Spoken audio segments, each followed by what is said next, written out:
আসসালামু আলাইকুম। প্রিয় জন্মভূমি বাংলাদেশ, সকলে কেমন আছেন?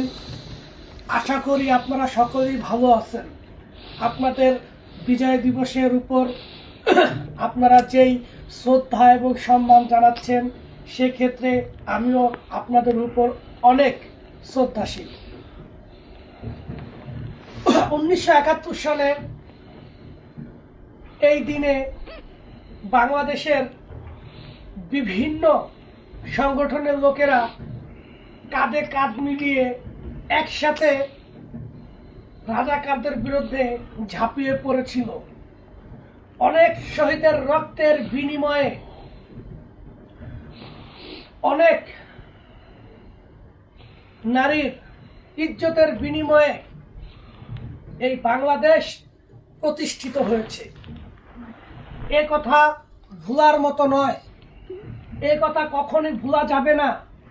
এই কথা যারা ভুলিয়ে দেওয়ার চেষ্টা করবে, তারা স্বাধীনতার বিরুদ্ধে। আমি স্বাধীনতার পক্ষে।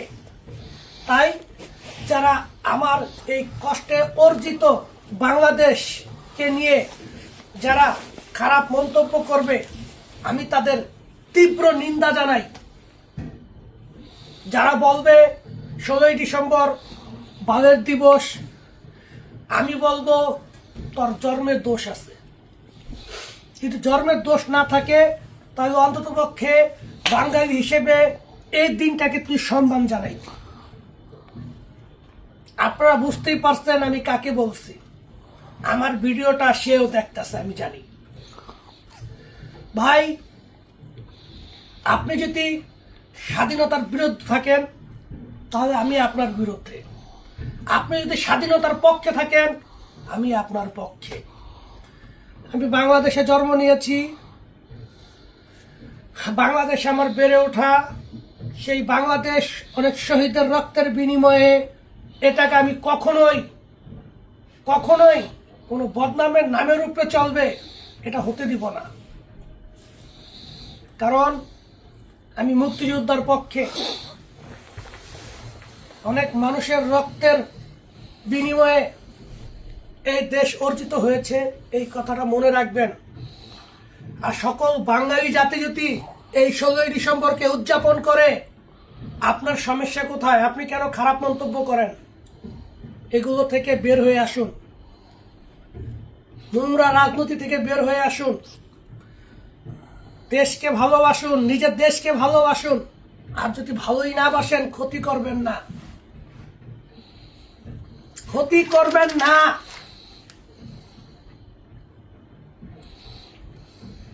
সকল শহীদদের প্রতি শ্রদ্ধা ও ভালোবাসা নিয়ে আমি শুভেচ্ছা জানাচ্ছি।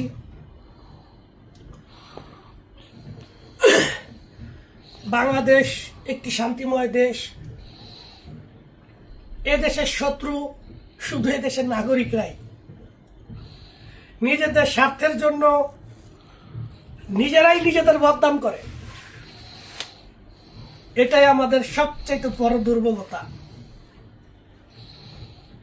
1971 সালের পর থেকে আমরা এখনো পিছিয়ে আছি। কেন? আমাদের জন্য। সরকারের দোষ দিয়ে লাভ নেই। সরকার একজন যাবে, একজন আসবে। যে যাবে সে পকেট ভরবে, আর যে আসবে সে তার বদনাম করে সেও তার নিজের পকেটে টাকা ভরবে। এটার জন্য দোষ সরকারের নয়, এটার জন্য দোষ হচ্ছে বাঙালি জাতির। যাই হোক, 16ই ডিসেম্বরকে নিয়ে কেউ খারাপ মন্তব্য করবেন না। এটা আমাদের একটা গর্বের বিষয়, আমাদের সম্মানের বিষয়। সকল ধর্মের মানুষ একসাথে মিলে এই দিনটিকে উদযাপন করুন। কারণ 1971 সালে যে যুদ্ধ হয়েছিল, সেই যুদ্ধ সমস্ত ধর্মের মানুষ, সমস্ত সাংস্কৃতিকের মানুষ, বিভিন্ন সংগঠনের মানুষ একসাথেই লড়াই করেছে। তাই এই বিজয় সকল ধর্মের, সকল জাতির, সকল মানুষের। আমি একজন বাংলাদেশ হিসেবে গর্ববোধ করি যে আমরা একটি বড় দেশ। পাকিস্তান আমাদের চেয়ে অনেক বড় দেশ ছিল, তাদের বিরুদ্ধে আমরা ছোট হয়েও বিজয় অর্জন করেছি। কারণ আমাদের মনোবল অনেক উপরে। বিভিন্ন বাংলাদেশ বিভিন্ন জায়গায় অনেক কৃতিত্ব ও সম্মানের সাথে চাকরি করছেন, তাদের মধ্যে আমিও একজন। বাংলাদেশ দুর্নীতি হওয়ার কারণে সোনার সন্তানদেরকে চিনতে পারতেছে না, এটা বাংলাদেশের দোষ। তাই বলে আপনি দেশকে ভালোবাসবেন না, এটা কখনোই করবেন না। দেশকে ভালোবাসুন, কারণ প্রিয় জন্মভূমি, প্রিয় মাতৃভূমি, প্রিয় বাসস্থান। I love you. Bye by.